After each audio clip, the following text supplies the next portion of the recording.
I eased into my usual parking spot, exhaling deeply. Glancing at the sign bearing my name, Aiden Lopez, Esquire, plastered on the wall ahead, I couldn't shake the familiar pang of dissatisfaction. It was another morning where I found myself yearning to inhabit someone else's shoes. Thursday loomed ahead, still a couple of days to slog through before any semblance of respite. The midweek hurdle had been crossed, yet I already felt drained. It wasn't a physical exhaustion plaguing me, rather, it was the weight of emotional fatigue. My work, though mundane in its administrative tasks, had taken its toll on my spirit. Sitting in the driver's seat, I paused for a moment, taking a sip of the coffee I'd grabbed just moments earlier, and assessed my situation.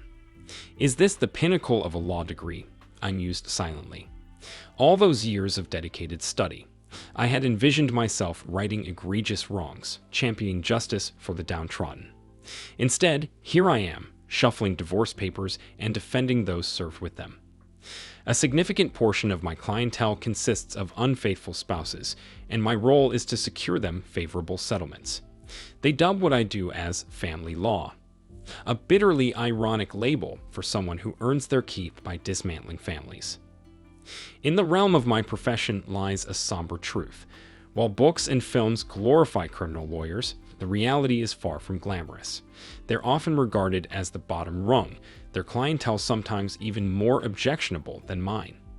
Yet when the need arises, individuals seek out the best representation money can buy, regardless of the moral landscape. However, most are merely a step above the personal injury lawyers vying for attention on television screens. At the pinnacle of the legal hierarchy reside the corporate attorneys, esteemed and envied. Below them lie the tax specialists and the family lawyers handling wills and trusts, often deemed mundane but undeniably valuable. Within the family law sphere, those specializing in divorce hover just beneath. Let's face it, I was never destined to be a crusader for justice. As a middling student in law school, this was always the destination for someone like me. Yet, I've carved out a comfortable living, and occasionally, I encounter a client who makes the journey worthwhile. It's a rarity, but it does occur. Exiting my car, I grabbed my coffee and briefcase before heading into the office. With time to spare before my secretary's arrival, I left the door to my inner sanctum ajar and settled in to prepare for my first appointment. Man, this chair molds to me like it's custom-made. Guess there's one thing to appreciate. I took a hefty gulp from my coffee cup. Suddenly, a voice from behind startled me. When did you sneak in? I nearly leaped out of my skin, whirling around to retort, could you quit with the stealth entrances? Emily was chuckling. Emily, my secretary, possessed that uncanny ability to glide through space soundlessly, always observant, always in the know. She had this empathetic knack for easing clients' tensions, fostering a sense of security, while maintaining order in the office and effortlessly anticipating my needs. By the time clients made it to my inner sanctum, the tears had dried, the shouting had subsided, and we settled into composed, thoughtful conversations. Emily was a gem, and sometimes I pondered how I'd manage without her. Your first appointment is with Camila Carter. She's scheduled for a settlement conference at 9. Her husband's attorney is Ryan Hughes. This marks the second attempt at reaching an agreement. Here are her files. With that, she placed a neat stack of documents on my desk and headed towards the exit. Glancing back, she added, I've got a fresh pot brewing, and there are donuts if you need a snack after your first cup. With a smile, she disappeared, shutting the door softly behind her. Donuts, I mused inwardly. We certainly don't want them lingering any longer than necessary. Briefly, I contemplated the opposing counsel. I'd crossed paths with Ryan for roughly 5 years. He was formidable and assertive, yet principled. He wouldn't knowingly advocate falsehoods, and he'd swiftly challenge any lawyer who dared deceive him. A straight shooter, Ryan strived to secure the best outcomes for his clients without tarnishing his own reputation. If I were being honest, I confess I respected the guy. I reached for the Carter files and began my review. Though I knew the details, over time the names tended to blur together, prompting me to refresh my memory. Names carried weight in my line of work. Clients didn't take kindly to their lawyer fumbling over details like, that witness, What was his name? The one with the dog, or was it jogging? Nope, that didn't inspire confidence at all. Glancing at my briefing sheet, a trusty outline I'd always prepared to highlight case essentials, I swiftly recollected the key points. This was a particularly acrimonious one. They'd tied the knot straight out of high school. If I had a nickel for every time. Both held down menial jobs, shared a single car, occupied a dingy apartment in a rough neighborhood. He accused her of flirting. She accused him of infidelity. Yet no concrete evidence supported either claim. Damn, it was like dealing with two bickering adolescents. Exhausting. I drew in a deep breath. They never stood a chance. Boss. Damn it. I startled, nearly dropping the files. Can you please refrain from sneaking up on me like that? She grinned, unrepentant. You're talking to yourself again. I took another deep breath, willing my heart rate to steady. You didn't overhear me out there, did you? Nope. Just came in to inform you that Ryan Hughes called to say they'll be running a few minutes late. Yeah, Ryan's probably trying to rein in the husband. He's a bit of a hothead, and Ryan struggled to keep him in check last time. Sounds like a riot. I'll keep the speaker channel open in the conference room just in case. You know I've practiced dialing 911 if needed. She chuckled, but knowing her, she probably had indeed rehearsed it, ready to act even in the dark. Let's hope it doesn't come to that. In the meantime, can I get you anything? She truly is the highlight of my day. I grinned. No, I'm still nursing my first cup. Thanks. Just give me a heads up when Mrs. Carter arrives, and then you could show her in. With a quiet exit, she left me to delve back into the Carter paperwork. Cases like this grated on my nerves. It felt like dealing with two petulant children, each too caught up in their own hurt feelings to hear the other out. They'd made a mess of their lives by marrying too young, and now they were compounding it with a pointless divorce. If I were to be frank, Camilla Carter was a decent kid. Just too green for marriage, much like her husband. Like many young women, she craved validation and a dash of excitement. I'd wager she hadn't strayed, but I bet even more that she enjoyed a bit of harmless flirting. It seemed as natural to her as breathing. Heck, she'd even turned on the charm when she came to hire me. Her husband's jealousy was understandable, but his way of handling it was all wrong. Two wrongs don't make a right, or a marriage, for that matter. She'd filed for divorce initially, and he retaliated in kind, both citing infidelity without a shred of proof. She'd emptied their joint accounts and retreated to her parents' home, while he landed himself in hot water by picking fights. She keyed his car at his workplace and wound up in cuffs. Both were on the brink of losing their livelihoods over nothing. As I pondered my next move, a knock interrupted my thoughts. Emily announced Mrs. Carter's arrival, escorting her into my office. I offered her a seat by my desk, and we began our discussion. So, this marks our second attempt at a settlement conference. I'm sure you remember our first go-round. She nods, and I sense a twinge of embarrassment, but there's more beneath the surface. I can already discern the simmering anger, but it's not solely anger, it's laced with pain and sorrow. I wager she won't make it through the meeting without breaking down. Contrary to the dramatizations on TV, a woman's tears won't sway legal decisions unless there's a jury involved. They merely irk the professionals striving to navigate through the complexities. You need to stay composed today. Keep a clear head. Try to maintain emotional detachment, if possible. Both you and your husband are young, and truth be told, there isn't much to quarrel over. Let's work toward resolution so you can move forward with your life. There are established guidelines for these situations, and I can assure you that regardless of the outcome, it'll align closely with those guidelines. It's just a matter of how much noise you want to make before it's settled, bearing in mind you're paying me by the hour, so... She nods, but I'm not entirely convinced she's truly absorbing my words. We delve into the claims and filings. They both demand everything yet possess nothing. Soon, Emily knocks on the door, announcing Ryan and his client's arrival. I turn to Camila, inquiring, "You haven't crossed paths with your husband since our last meeting?" She shakes her head, murmuring, "No." "All right, let's remain composed and aim to resolve this." Agreed. She nods, and we proceed to the conference room. Emily has impeccably arranged everything as usual. Ryan has his coffee, and there are 4 bottles of chilled water on the table. We take our seats, and with just a glance at Ryan, I can sense this won't unfold smoothly. We commence with the division of property, which, given the scant possessions, proceeds smoothly enough. Each retains the vehicle they brought into the marriage. Their meager retirement accounts remain untouched, and their modest savings are split evenly. Joint credit cards have been settled and closed. He agrees to maintain her on his health insurance for 6 months, affording her time to secure her own coverage. As for the apartment, he retains it while she is already vacated. Simple enough. Their furnishings, mostly hand-me-downs from their parents' basements, are divided without much fuss. But as always, there's a snag. It's always something. Was it the books? No. Music? Negative. It's the cat. Who gets custody of the cat? He insists I paid for Simba, so I should keep him. You gave me Simba as a Christmas present. He was a gift. You can't just reclaim him. The argument spirals on for 30 minutes until it dawns on me. The cat symbolizes the children they never had.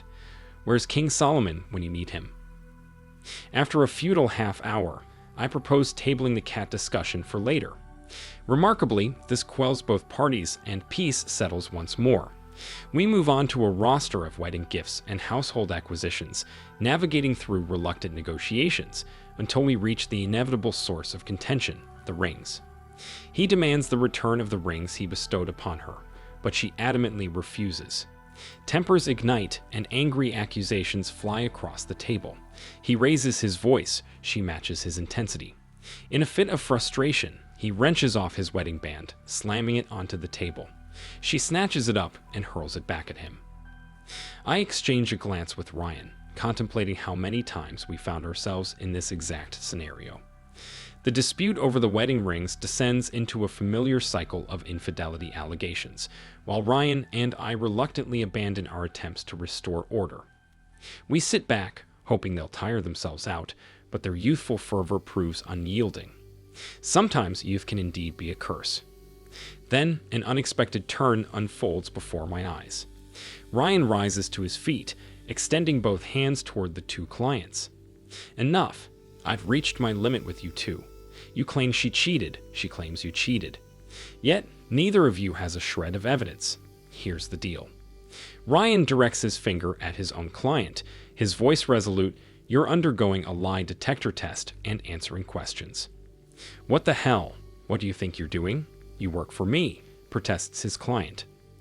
Ryan turns to me, proposing, Aiden, what if we draft a contract? The lie detector results won't be admissible in court. Regardless of the outcome, neither side can use them. Initially taken aback, I realize the method in Ryan's madness. Agreed. I address my client, pointing my finger at her, and you'll undergo the same test. I didn't cheat. He's the cheater, she retorts. So you claim, but he's weary of your flirtatious behavior with every man. You'll take the test. Pass or fail, he'll know the truth. Camilla's eyes betray her fear. Are they reliable? She asks. I soften my tone momentarily.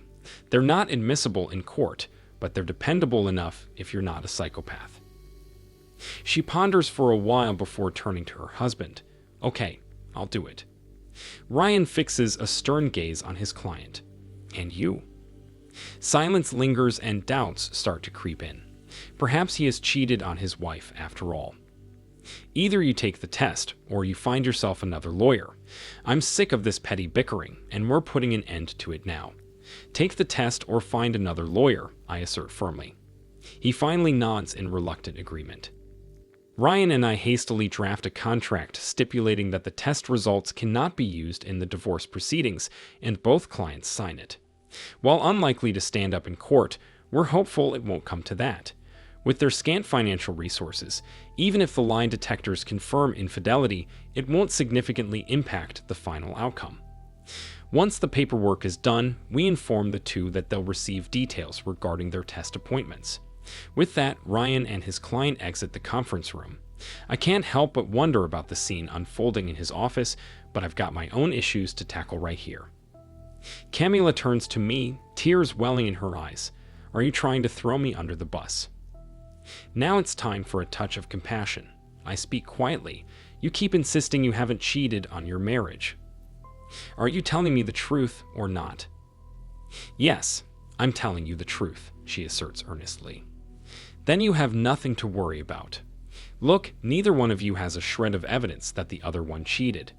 Divorce or not, don't you want to know for sure? If he cheated, then get your divorce and move on. But if he didn't, don't you want to know? I reasoned. The waterworks were starting, and Camilla was nodding. What if he didn't? He still thinks I did, she murmured. Then the test will prove that you didn't. The question you need to be asking yourself is, what will you do if neither of you has cheated? Will you still want the divorce, or will you sit down like two adults and talk it out? I pressed gently. With that, the dam broke, and Camilla started with hiccups. As much as I wanted to shake some sense into them, these were two good kids who were simply in over their heads. Emily seemed to materialize out of nowhere with a fresh box of tissues. She sat next to Camila, giving me a discreet signal to make myself scarce. It was my cue to return to work, so I headed back to my office and started drafting papers for Friday. Sometime later, Emily breezed into my office with a cup of coffee and a bottle of chilled water. She placed a new stack of files on my desk, exchanging a few others, all the while keeping up a steady stream of conversation. Your 12:30 client is Ken Walker. He's due here in 30 minutes. It's your first meeting with him, and I scheduled him for 45 minutes. His file's on top. I'll buzz you when he arrives. Don't forget to eat your lunch before he gets here, because you know how you get when your blood sugar is low. With a smile, she closed the door behind her, leaving me to ponder her knack for lifting my spirits. How does she manage it? I extracted my sandwich from my briefcase and delved into the Walker file. Mentally, I retraced my steps, recalling Ken Walker's recent inquiry for an appointment on Tuesday. I dispatched some preliminary forms for him to complete. A swift scan of the documents revealed a decade-long marriage, 2 youngsters in tow, and financial particulars falling within the norm. They occupied the stereotypical suburban landscape. A mortgaged abode, cars aged 5 and 7, both employed in the corporate hub across town. Ken, the tech-savvy spouse, and his partner, a personal assistant. Ah, the classic tale of potential workplace dalliances.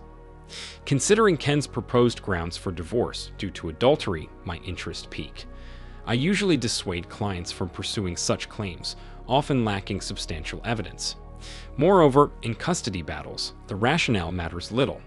Custody invariably leans towards the mother, relegating the father to weekend visits and child support payments. Closing the file, I concluded, Ken, it's over. Sipping from my coffee, I perused the new stack of files, pondering Ken's forthcoming revelations. Prepared for his arrival, I greeted Ken as Emily ushered him in. A perfunctory handshake ensued before he settled into the chair opposite my desk, displaying a composed demeanor. Skipping pleasantries, we dove straight into business.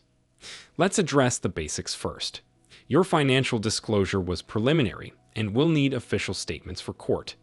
It's crucial we date them now to secure the best settlement timing-wise. Understand? He nodded. Both of you are employed, which works in our favor. It could potentially mitigate spousal support, if not waive it altogether. Another nod. It appeared I wasn't unveiling anything unexpected to him thus far. Now onto the more delicate matter. You have 2 children from the marriage. Please understand, I need to ask this question for legal clarity. Are they both biologically yours and your wife's? Any uncertainties regarding parentage? He nodded, though a flicker of indignation crossed his features. I understand your desire for custody. However, I must caution you, it's an uphill battle. Courts heavily favor mothers in custody disputes. It often takes extreme circumstances for a father to gain primary custody, and even then, the mother is usually granted ample opportunity to rectify the situation. The odds are stacked against you. I'm aware. But at the very least, I want equal shared custody and time with my children. That's a feasible goal, or we can aim for something close to it. I allowed a moment of silence for the reality to sink in. Now, regarding your request to file on grounds of adultery, Be aware that without substantial evidence, such claims can be dismissed by the judge. Courts don't take lightly to accusations of infidelity without proof. Ken fixed me with a determined gaze, then leaned forward, dropping a flash drive onto my desk. It's all there: audio recordings, videos, photographs, and a detailed report from a professional investigator. Suppressing a smile, I picked up the flash drive and inserted it into the desktop computer behind me. Ken had compiled undeniable evidence: flirtatious encounters, intimate dinners, and incriminating videos from within their private quarters. While the footage wasn't pristine, it unequivocally depicted the betrayal. Hastily verifying the contents, I refrained from dwelling, understanding Ken's desire to maintain some dignity amidst the turmoil. I swiftly perused the private investigator's report, nodding in approval. Impressive work. How did you come across this investigator? A faint grin crossed Ken's face. Luck, if you can call it that. My wife went away on a supposed week-long business trip, and I have a buddy from college who happens to be a PI in that area. He did me a solid, and I'm still waiting for the invoice. I chuckled. We could all use friends like that. After a brief pause, I added, "You're aware that much of this evidence may not hold up in court. The public observations are admissible, but the photos taken inside the hotel room could be deemed an invasion of privacy. Nonetheless, they could serve as leverage during settlement negotiations." Ken nodded, acknowledging the nuances of our legal strategy. His understanding gave me confidence in our approach. Relaxing into my chair, a sense of satisfaction washed over me. Before we proceed, let's clarify one thing. Are you open to reconciliation if we can resolve this? Ken shook his head decisively. The look in his eyes conveyed a lack of forgiveness. This isn't a one-time lapse in judgment. It's a calculated betrayal that's been ongoing for months, with deceit woven into every interaction. To make matters worse, we're colleagues at the same company. People are starting to catch on. Her affair with her boss has tarnished my reputation. I want out of this marriage and a fresh start elsewhere. As Ken laid out his grievances, I felt a surge of determination. Finally, a cause worth fighting for. Leaning forward, I adopt a tone of unwavering resolve. All right, we're proceeding with a divorce filing based on adultery. We'll request a 70-30 split of assets, settling for a 60-40 division, including bank accounts. Custody of the children isn't guaranteed, but I'll fight tooth and nail for it. No attorney can promise custody, but I'll do everything in my power. Despite potential losses in property and child support, we'll compensate through a lawsuit against the company. They've not only shattered your marriage, but also inflicted severe damage on your professional reputation, and they'll pay dearly for it. Ken's lips curved into a slight smile as he nodded, indicating his understanding. Money was merely symbolic of the vengeance he sought. I'll need the names of colleagues aware of the affair, particularly those who discovered it independently. If you disclosed it to them, it won't bolster our case. I haven't breathed a word to anyone. Got the evidence Monday, called you Tuesday, and I've been keeping to myself in my office all week. You haven't confided in anyone. Just one friend, but he's kept mum. He went through a similar ordeal years ago and offered valuable advice. Good. Keep it that way. It's harder to claim the company sabotaged your career if you're spreading the news about your wife and her boss. And one more thing, Ken. I won't rest until her boss is ousted and she's left ashamed to set foot in the office. That company will beg you to stay. Ken's smile broadened. This wasn't just about revenge, it was about vindication, and I was determined to deliver both in ample measure. Are you still residing at home? I inquire. He affirms with a solemn nod. And is she? I press further. Yeah, his response carries a tone of melancholy. Does she suspect that you're aware? I probe gently. He shakes his head. Turns out I'm better at playing dumb than I realized. A smile tugs at my lips. There's a growing admiration for his resilience. That facade won't hold for long. You're at a crossroads. You can confront her and withdraw from the shared bed, or you can take a breather elsewhere for a while. But regardless, you need a permanent solution. We have a guest room. It's my makeshift home office now, but it's furnished with a bed. I could relocate there, he suggests. All right. How do you anticipate her reaction? I inquire further. Ken appears perplexed. Will she plead and weep, lash out in anger, issue threats, and most importantly, attempt to incriminate you? Frame me? Ken's expression shifts to one of concern. I once represented a client whose wife fabricated domestic abuse claims against him. If not for the neighbors overhearing her threats, he could have faced legal consequences, I explain. Ken's worry deepens. Is there someone you could stay with temporarily? Your uncertainty warrants removing yourself from the situation. I suppose I could bunk with my folks. Pathetic, isn't it? A grown man, married with kids, seeking refuge at his parents'. Ken's voice carries a hint of embarrassment. It's a far better alternative to potential legal trouble, I assure him. He nods in agreement. When should I make the move? How much longer can you maintain this charade of ignorance? How much longer can you endure the scrutiny at work without addressing it? I counter with a question. I can't keep this up, Ken admits, shaking his head. Then I need you to make a move today. Call your boss, say you're taking a sick day. Head home, pack only your essentials, clothes, computers, crucial documents like your birth certificate, passport, financial statements, and work-related files. Spend time with the kids, put them to bed, and have a calm conversation with your wife. Let her know you're aware and that you're filing for divorce. Regardless of her response, leave the house. Understand? No arguments, no threats, and under no circumstance should you raise a hand to her. Do you grasp the plan? I understand. His voice carries the weight of shattered resolve. Reality is crashing down on him. I retrieve a card from my desk. Here, schedule an appointment with her. Get your belongings out today, then arrange the meeting for tomorrow. A therapist? Do you think I'm in need of help? Ken questions. Ken, your world has been upended. The one you trusted most has betrayed you, and you're heading into a battle. Trust me, you need support, I assert. Ken sinks back into his chair, exhales deeply, and nods. All right. You'll find her helpful. She despises cheaters. Then it strikes me. I missed something crucial. Ken, I need to ask you a sensitive question, and I need you to remain composed. Can you do that? Yes, he responds. Have you ever been unfaithful to your wife? I inquire cautiously. He shakes his head vehemently. No, never. All right, I appreciate your honesty. Now I need you to gather recent financial statements and document everything we've discussed. Can you handle that? Yeah, we've got a pretty organized filing system at home, he replies. Now this next part is crucial. You must heed this advice. Avoid contact with her boss. If possible, steer clear of your own boss as well. I'll initiate the filing process soon. If workplace tension becomes too much to bear, claim illness and depart. Your wife may inform her boss, and inquiries may come your way.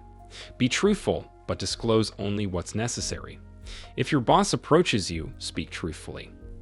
The legal documents we'll submit to the company will mandate your separation from that environment.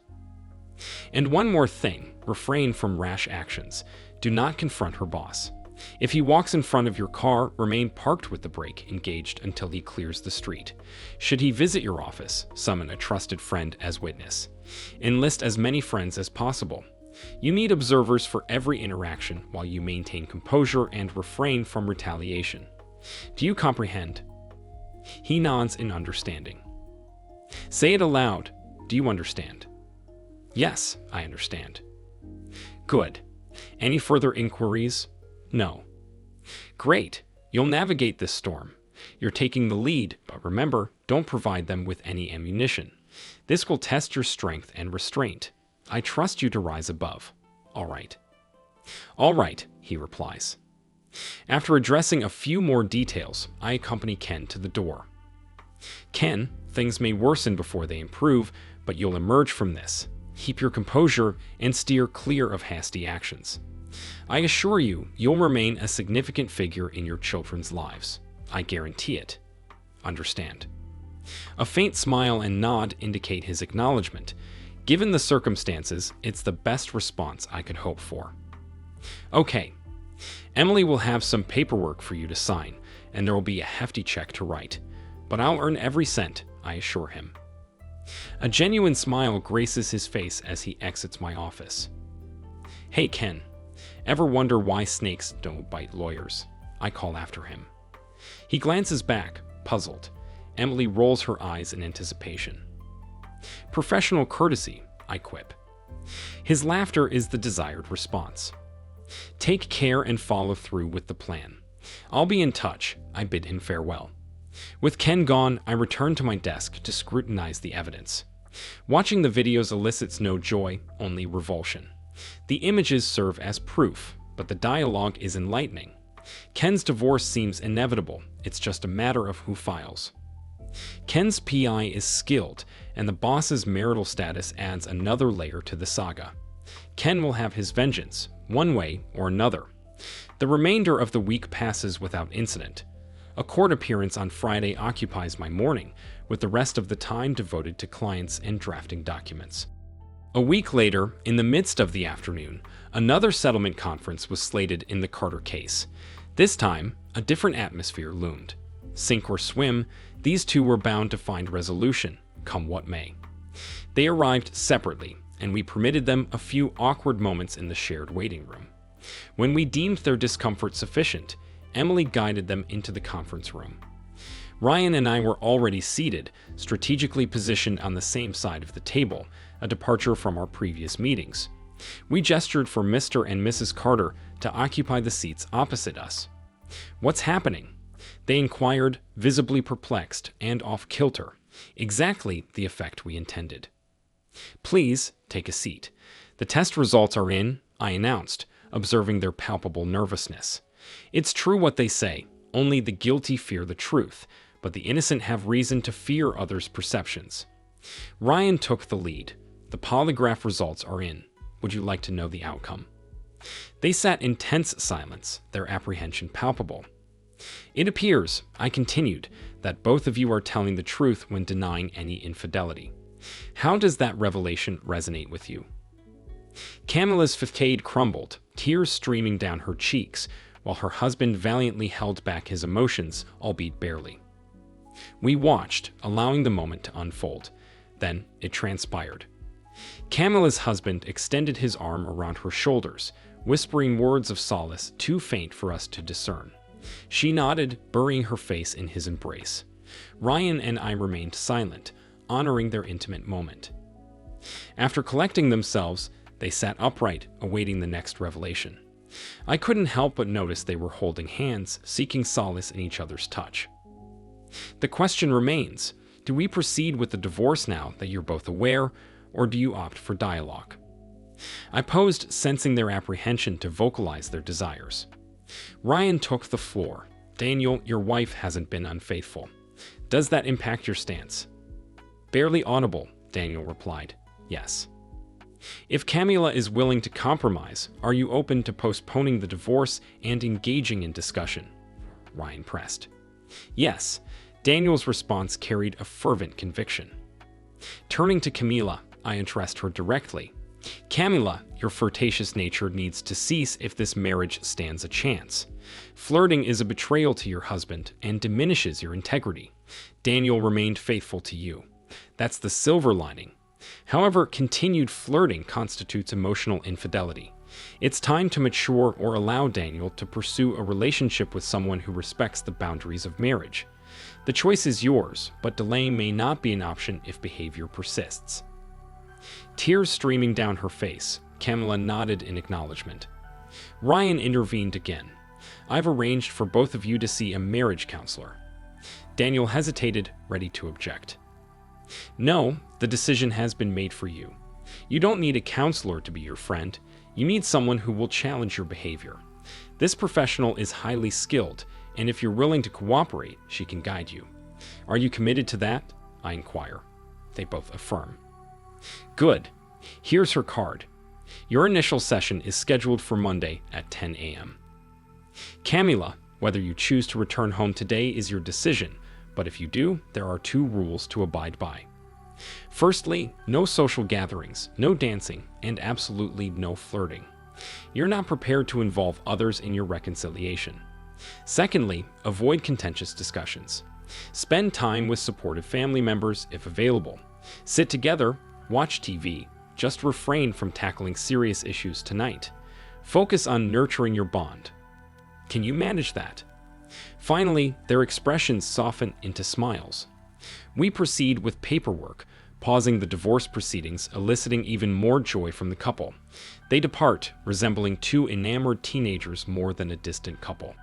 I invite Ryan to share a glass of scotch, and he eagerly accepts. Raising our glasses in a toast, he muses, "Did you ever imagine we'd end up in this line of work?" I chuckle. Law school didn't prepare us for this. We savor the moment, recognizing that sometimes this profession does yield positive outcomes. For the next hour, I attempted to focus on work while reflecting on the day's events with Ryan. If our intervention had backfired, our legal careers could have been jeopardized. Yet rare triumphs like today are worth commemorating. Lost in these thoughts, Emily entered my office.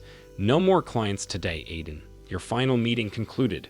I filed that absurd Carter contract. Let's hope it never resurfaces," she declared. After a momentary pause, she added, "They seemed genuinely content when they departed." Meeting my eyes, she bestowed a warm smile. "You did a commendable job today, Aiden. Truly commendable." Her praise buoyed my spirits. So much so, I spoke impulsively, "Emily, would you be interested in grabbing dinner after work?" Her expression shifted to one of genuine puzzlement, perhaps caught off guard by my proposition. "What did you have in mind?" she inquired. I was thinking of a place with tables and chairs, maybe a white tablecloth, and a menu offering more than just fried fare, I suggested. After a brief pause, she responded, "I've been wanting to try Sunny's sometime." "The steakhouse," I echoed, intrigued. Though I typically prefer beer and pizza, I was open to the idea. "Is there another Sunny's?" I inquire incredulously. She's giving me attitude. "Not that I'm aware of." "So, what do you say?" Without missing a beat, she retorts, "Is this how you ask a girl out? You don't go out much, do you, Aiden?" Unbelievable. I'm making an effort here, and she's giving me a hard time. Summoning all my sincerity, I respond, "Emily, would you be willing to have dinner with me tonight at Sunny's? Perhaps we could even go dancing afterward." Her expression softens into a smile. "I'd love to, but I need to head home and change first. Can you pick me up at 7? 7 it is. I'll see you then," I confirm. And just like that, she's out the door. As I sit back, I ponder, what have I just done? If I'm not careful, tonight could cost me the best secretary I've ever had. Damn. Checking my calendar, I confirm no further appointments for the day. Hastily closing up the office, I head home for a shower, shave, and to don my best suit, all the while wondering, what have I gotten myself into? Epilogue. Well, I did lose my secretary, but not in the way I feared. 4 months after that dinner, I proposed, and 6 months later, we were married. We were young enough to start a family, but old enough not to waste time. So about 2.5 years after that dinner, Emily gave birth to our first child, a daughter we named Mia. 16 months later, our son Thomas arrived. 1 month after that, I underwent a vasectomy. 2 kids were plenty. Ken Walker turned out to be the ideal client every divorce lawyer hopes for, an honest man deserving of justice with the evidence to secure it.